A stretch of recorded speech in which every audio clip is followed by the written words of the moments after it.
नमस्कार, आप देख रहे हैं आगाज फर्स्ट न्यूज में हूं आपके साथ अंशु गोस्वामी। भारतीय रिजर्व बैंक आरबीआई द्वारा ब्याज दरों में कटौती का निर्णय भारतीय अर्थव्यवस्था के लिए एक महत्वपूर्ण कदम है और ये कदम खास तौर पे उन लोगों के लिए फायदेमंद हो सकता है जो घर या कार लोन ले रहे हैं, क्योंकि इससे ईएमआई में कमी आने की संभावना है और इससे वित्तीय राहत भी मिलेगी। तो वहीं आरबीआई ने रेपो में 0.25% की कटौती की है, जो कि अब 6% पे आ गया है और ये कटौती वैश्विक अनिश्चितताओं के बीच भारतीय अर्थव्यवस्था को गति देने के लिए की गई है। तो इस निर्णय से पहले फरवरी में आरबीआई ने पिछले 5 वर्षों में पहली बार रेपो दर में कटौती की थी। जी हाँ, जो कि ये भी एक अलग तरीके का रुख आरबीआई के द्वारा देखा गया। तो वही बात करें, आरबीआई गवर्नर संजय मल्होत्रा ने वैश्विक टैरिफ वॉर और बढ़ती वैश्विक चुनौतियों पर चिंता जताई।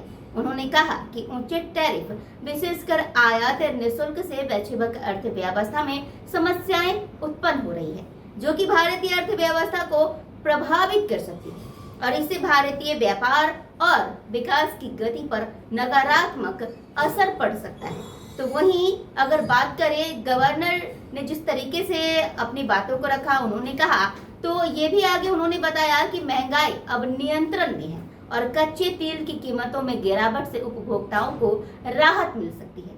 तो वही निवेश गतिविधियों में तेजी और विनिर्माण क्षेत्र में सुधार के संकेत भी सामने आए, जिससे भारतीय अर्थव्यवस्था में आगे चलकर सुधार की उम्मीदें जताई जा रही है।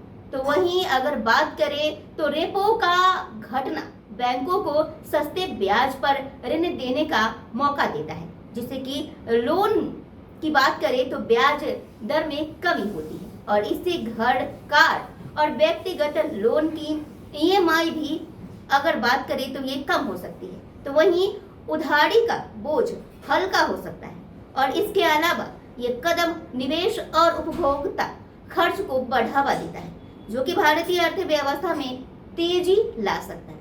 तो वहीं आरबीआई गवर्नर ने टैरिफ से संबंधित चिंताओं पर भी ध्यान दिया और ये कहा कि ऊंचे टैरिफ के कारण नेट एक्सपोर्ट पर नकारात्मक असर हो सकता है और वहीं इस स्थिति में वैश्विक वृद्धि का असर घरेलू विकास पर पड़ सकता है, जो कि भारत की अर्थव्यवस्था को प्रभावित कर सकता है। तो जी हाँ, जिस तरीके से ये आरबीआई के द्वारा अंदाजा लगाया गया है वो भी सोचने वाली बात है। तो कुल मिलाकर इस निर्णय से भारतीय अर्थव्यवस्था को एक स्थिर और सकारात्मक भविष्य की ओर बढ़ने की दिशा भी मिल सकती है, लेकिन वैश्विक चुनौतियों को ध्यान में रखते हुए सतर्कता बनाए रखनी होगी। ये भी सोचने वाली बात है।